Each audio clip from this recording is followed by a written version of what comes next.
For 21 years, I never gave a thought to what we were taking from the earth or doing to the earth in the making of our products. And then in the summer of 1994, we began to hear questions from our customers we'd never heard before. What's your company doing for the environment? And we didn't have answers. The real answer was not very much. And it really disturbed many of our people, not me so much as them.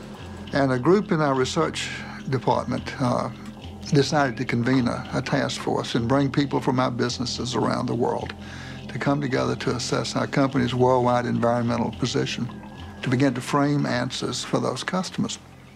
They asked me if I would come and speak to that group and give them a kickoff speech to launch this new task force with an environmental vision.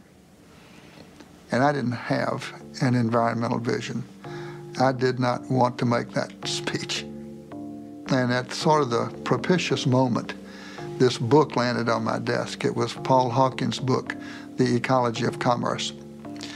And I began to read The Ecology of Commerce, really desperate for inspiration. And very quickly into that book, I found the phrase, the death of birth. It was E.O. Wilson's expression for species extinction, the death of birth, and it was a point of a spear into my chest. And I read on, and the spear went deeper, and it became an epiphanal experience, a total change of mindset for myself, and a change of paradigm. Can any product be made sustainably? Well, not any and every product. Can you make landmines sustainably? Well, I don't think so. There's a more fundamental question than that about landmines. Some products ought not be made at all. Unless we can make carpets sustainably, you know, perhaps we don't have a place in a sustainable world, but neither does anybody else making products unsustainably. One day, early in this journey, it dawned on me that the way I've been running Interface is the way of the plunderer. Plundering something that's not mine, something that belongs to every creature on earth. And I said to myself, my goodness, the day must come when this is illegal, that when plundering is not allowed. I mean, it must come. So I said to myself, my goodness, someday people like me will end up in jail.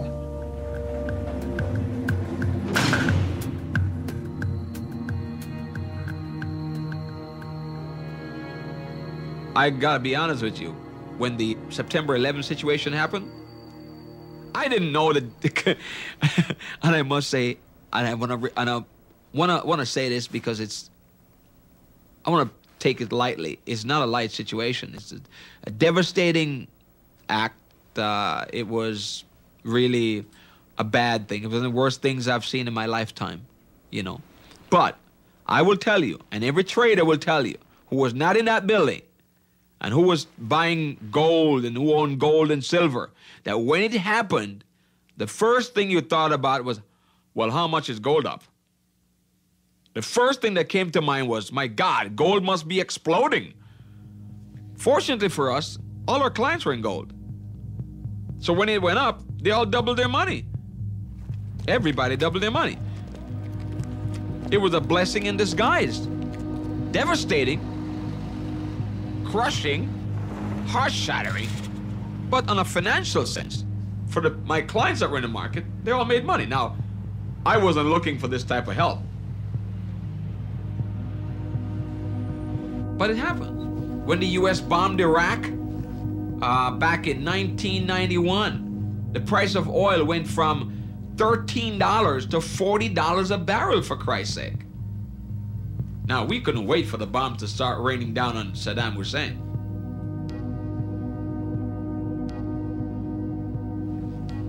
We were all excited. We wanted Saddam to really create problems. Do whatever you have to do. Set fire to some more oil wells because the price is going to go higher. Every broker was chanting that. There was not a broker that I know of that wasn't excited about that. This was a disaster. This was something that was, you know, catastrophe happening, bombing, wars. In devastation, there is opportunity. The pursuit of profit is an old story, but there was a time when many things were regarded either as too sacred or too essential for the public good to be considered business opportunities. They were protected by tradition and public regulation.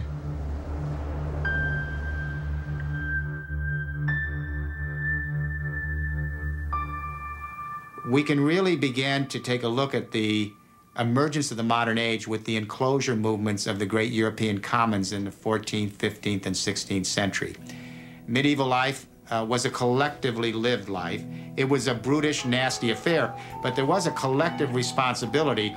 People belonged to the land did not belong to people. And in this European world, people farmed the land in a collective way because they saw it as a commons. It belonged to God. And then it was administered by the church, the aristocracy, and then the local manors as stewards of God's creation. Beginning with Tudor England, we began to see a phenomenon emerge, and that is the enclosure of the great commons by parliamentary acts in England and then in Europe. And so first we began to take the great land masses of the world, which were commons and shared, and we reduced those to private property. Then we went after the oceans, the great oceanic commons, and we created laws and regulations that would allow countries to claim a certain amount of water outside their coastal limits for exploitation. In this century, we went after the air, and we divided it into air corridors that could be bought and sold for commercial traffic for airplanes. And then, of course, the rest is history.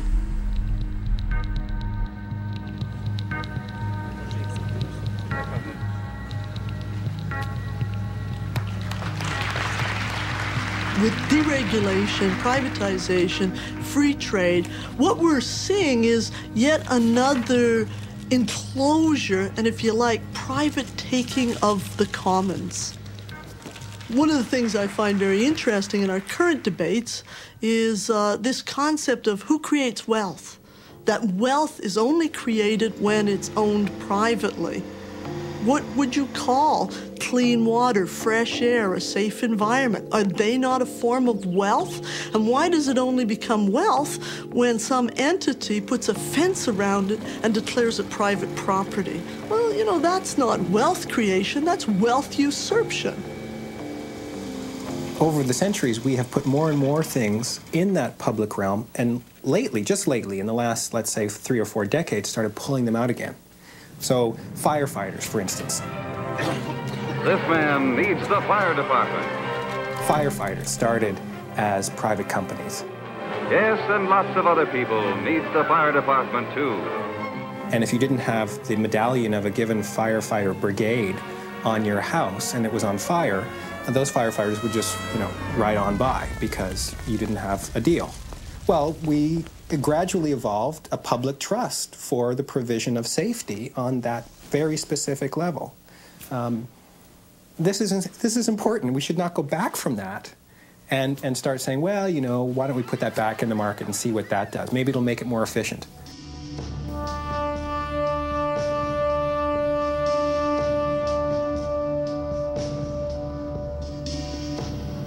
A privatization does not mean you take a public institution and give it to some nice person.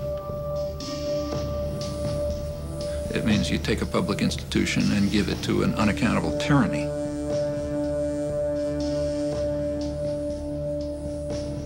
Public institutions have many side benefits. For one thing, they may purposely run at a loss. They're not out for profit. They may purposely run at a loss because of the side benefits. So, for example, if a public steel industry runs at a loss, it's providing cheap steel to other industries. Maybe that's a good thing. Public institutions can have a countercyclic property. So that means that they can maintain employment in periods of recession, which increases demand, which helps you get out of a recession. A private company can't do that. In a recession, throw out the workforce. That's the way you make money. There are those who intend that one day everything will be owned by somebody. And we're not just talking goods here. We're talking human rights, human services, essential services for life, education, public health, social assistance, pensions, housing.